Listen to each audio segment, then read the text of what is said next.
गुरु नानक जी ने कहा है, बीच दुनिया सेवी कमाइए त दरगिही बेसन पाइए। यानी संसार में सेवा का मार्ग अपनाने से ही जीवन सफल होता है। हमारी सरकार इसी सेवा भावना के साथ देशवासियों का जीवन आसान बनाने में जुटी है। न जाने कितनी पीढ़ियां जिन सपनों को सच होते देखना चाहती थी, भारत आज उन सपनों को पूरा करने का भरपूर प्रयास कर रहा है। साथियों, अपने 5 दशक के सार्वजनिक जीवन में मैंने किसानों की परेशानियों को,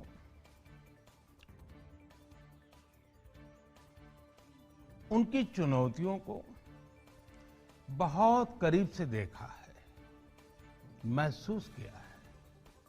इसलिए जब देश ने मुझे 2014 में प्रधानमंत्री के रूप में सेवा का अवसर दिया, तो हमने कृषि विकास, किसान कल्याण को सर्वोच्च प्राथमिकता दी।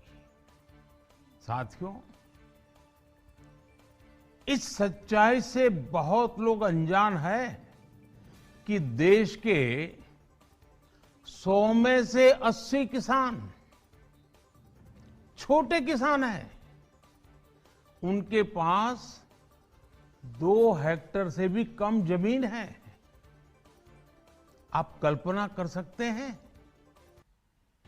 इन छोटे किसानों की संख्या 10 करोड़ से भी ज्यादा है। उनकी पूरी जिंदगी का आधार यही छोटी सी जमीन का टुकड़ा है।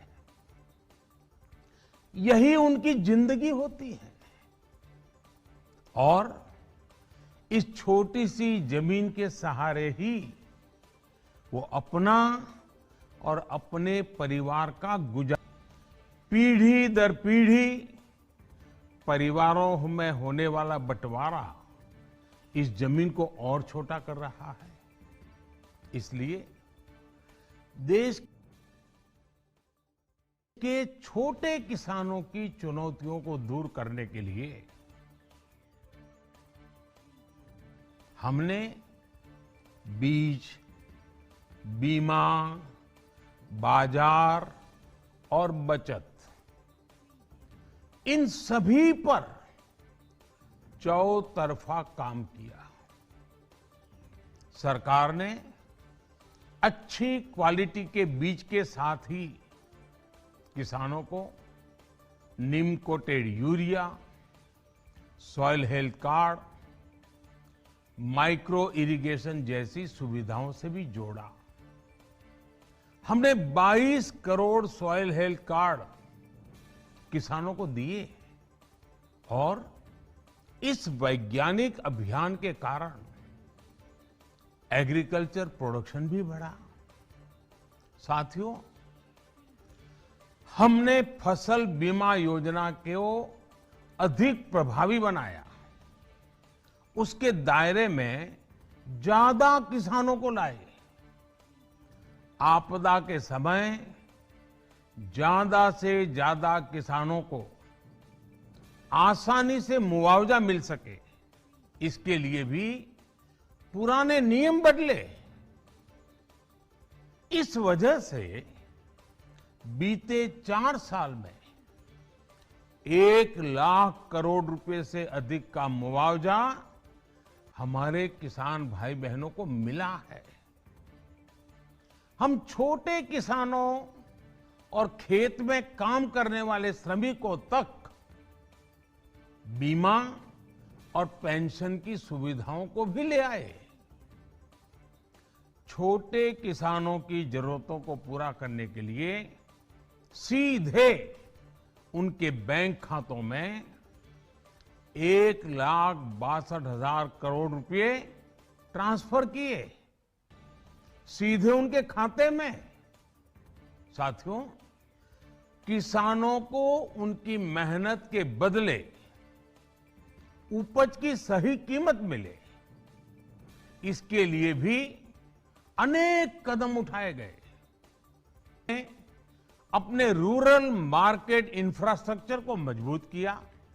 हमने एमएसपी तो बढ़ाई ही, साथ ही साथ रिकॉर्ड सरकारी खरीद केंद्र भी बनाए।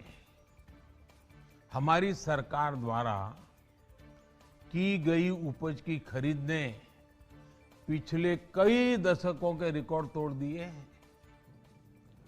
देश की 1,000 से ज्यादा मंडियों को ई नाम योजना से जोड़कर हमने किसानों को कहीं पर भी अपनी उपज बेचने का एक प्लेटफॉर्म दिया।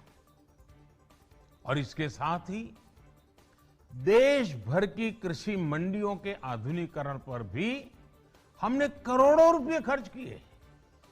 साथियों, आज केंद्र सरकार का कृषि बजट पहले के मुकाबले 5 गुना बढ़ गया है।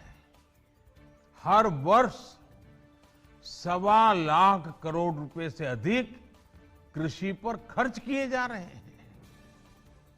1 लाख करोड़ रुपए के एग्रीकल्चर इंफ्रास्ट्रक्चर फंड के माध्यम से गांव और खेत के नजदीक भंडारण, इसकी व्यवस्था, कृषि उपकरण जैसी अनेक सुविधाओं का विस्तार, ये सारी बातें तेजी से हो रही है। छोटे किसानों की ताकत बढ़ाने के लिए एफपीओ किसान उत्पादक संगठन बनाने का अभियान भी जारी है। इस पर भी करीब 7,000 करोड़ रुपए खर्च किए जा रहे हैं। माइक्रो इरिगेशन फंड के आवंटन को भी 2 गुना करके 10,000 करोड़ रुपए कर दिया गया है। हमने क्रॉप लोन भी 2 गुना कर दिया।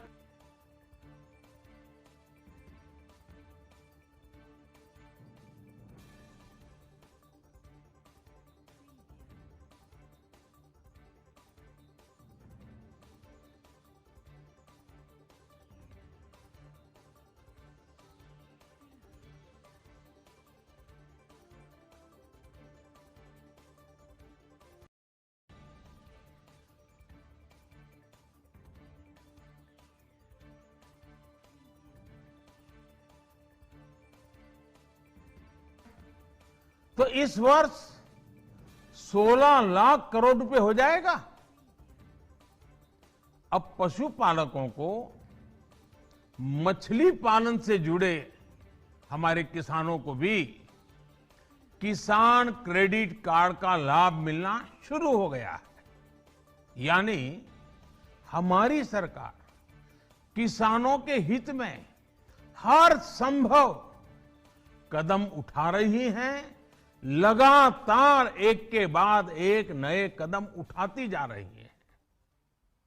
किसानों की आर्थिक स्थिति सुधरे, उनकी सामाजिक स्थिति मजबूत हो, इसके लिए पूरी ईमानदारी से काम कर रही है। साथियों,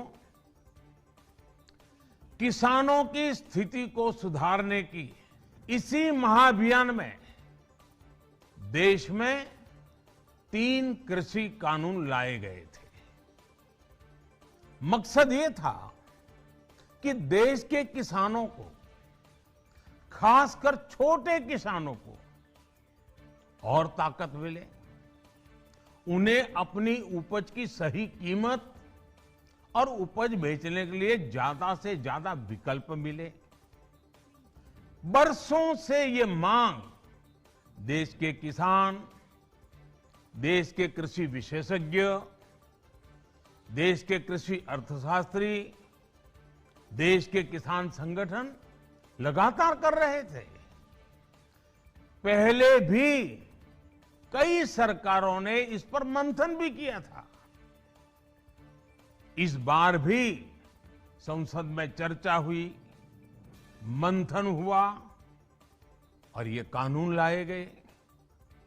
देश के कोने कोने में कोटि कोटि किसानों ने, अनेक किसान संगठनों ने इसका स्वागत किया, समर्थन किया।